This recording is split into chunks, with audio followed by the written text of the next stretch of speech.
bukas. Nasa linya na po natin si Secretary Rex Gatchalian, ang chairperson ng National Council on Disability Affairs. Magandang umaga po sa inyo, Secretary Gatchalian. Si Connie po ito, kasama si Igan. Morning. Connie, good morning. Good morning, Igan. Good morning po. Magandang umaga rin sa lahat ng nanonood at nakikinig sa inyong programa. Thank you for having me. Secretary, pinarating po ng Resto PH yung concern nila. Although ito, marami pang ibang sektor ang nakakatanggap na biktima sila nung peke na PWD. Anong aksyon na dito ng inyo pong Igan, you have to remember, ibigyan ko yan ng konteksto kasi naging mayor ako for 9 years. Opo. Ang mga issuing ng ID kasi is with the LGUs. And totoo nga, iba-iba yung format ng mga ID. Minsan nakalaminate lamang. Minsan may PVC. Talagang iba-iba. And doon nagkakaroon ng potential area for exploitation talaga. Kasi lalo na pag yung LGU natin hindi naman kalakihan, walang means, talagang nakita niyo yung card lang tapos nilalaminate. Talagang napakadali na pekein. So one, tama kanina, we do a lot of work with Resto PH sa aming anti-hunger program.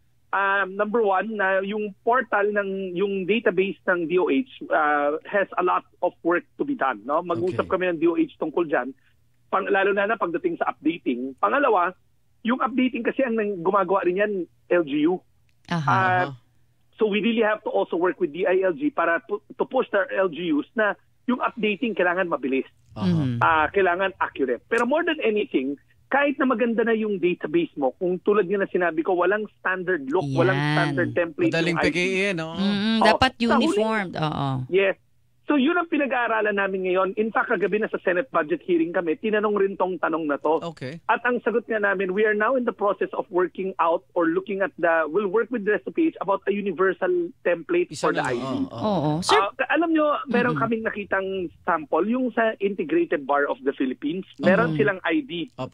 Pag ni-scan mo yung ID, so bukod sa physical yung ID, di ba, may mukha mo and everything. May QR code sa pag-scan mo, it leads you to the portal ng may ID. QR code. Tama. Yes. So makikita mo kung tugma or totoo yung ID dapat na yun. Dapat ganon, So ito, pag PWD ID na may QR code, papasok agad sa database kung legit na PWD siya. Kung totoo yung ID. Sir, dalawa kasi yan Connie, Igan. Kung na-encode ka doon, alam mo, scrupulously, meron kang kaibigan sa loob ng nag-encode, tapos nilagay yung pangalan mo, lalabas talaga doon. So that's one area of fraud, no? Yes. Pero I'd like to think na honest naman talaga ang mga nag-encode, no? Let's give them the benefit of the doubt and the good faith. Pero more of, kung pineke mo yung ID at scan, wala ka doon, hindi lumabas, that's a dead ID. Hindi ba po pwedeng isama na yan? Mabigat ba parusa, Mare? Secretary? May kulong, di ba? May kulong. Kasi you're falsifying. It's just walang kinaiba yan sa falsifying of a driver's license, falsifying of a passport. Walang kinaiba yan. That's a crime kasi government-issued ID yan. Tama ba? 6 months ang pagkakakulong? Hindi lalagpas na, hindi bababa sa 6 months na pagkakakulong? Yes. And then, remember, you're parang kinukuha mo yung benepisyo na hindi naman dapat para sa'yo. So may dagdag pang kaso yun.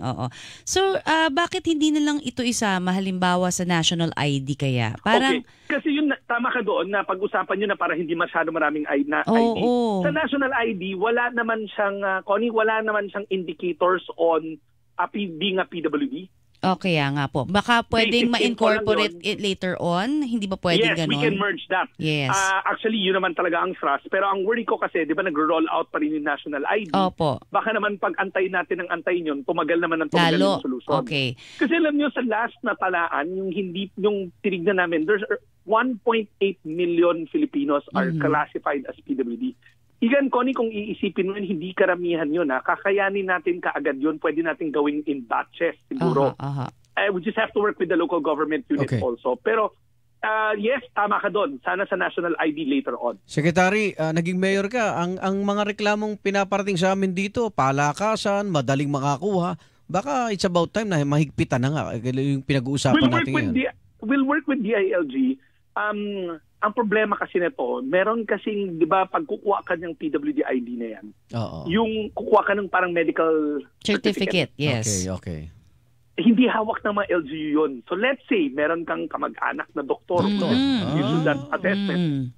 Talagang mahihirapan rin yung LGU to determine that. Kasi nga, meron yung talagang apparent, yung makikita mo naman. Pero meron yung acquired, di ba? Yung yung sakit na hindi mo makita pero meron pala siya. Halimbawa, eyesight or yung iba pang categories. Kasi there are 9 or 10 depression, categories. yung mga ganyan po, di ba? Okay. 9 or 10 categories. Anxiety, mga ganyan. Abangan na lang namin.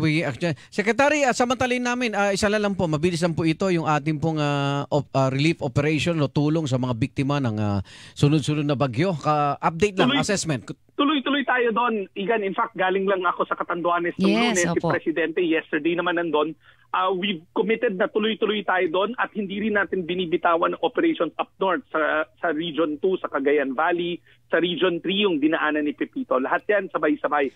As we speak na right now, we're about to break 500,000 family food packs distributed across the region. Meron pa tayo niyan sa bodega. Tuloy-tuloy tayo. So, 3 region ang in-operate natin, 2, 3, and 5. Ayan. Sapat pa. Sapat pa kasi sabi ho, may mga ilan nagkukulang na. Iyan, Connie, ang first responder talaga mga LGU, maaaring yung kulang yung quick response nila. Kaya nga ang role ng national government is to augment them. Replenish kung may nakuha na doon sa stock. Supportahan sila. So tuloy-tuloy tayo doon and I assure you na meron pang laman ng ating mga bodega ng family food pack. Okay. Secretary, salamat sa oras. Ingat. Maraming salamat, Igan, Connie. Magandang umaga. Thank you, sir. Thank you po. Hilingan, walang pinoprotektahan.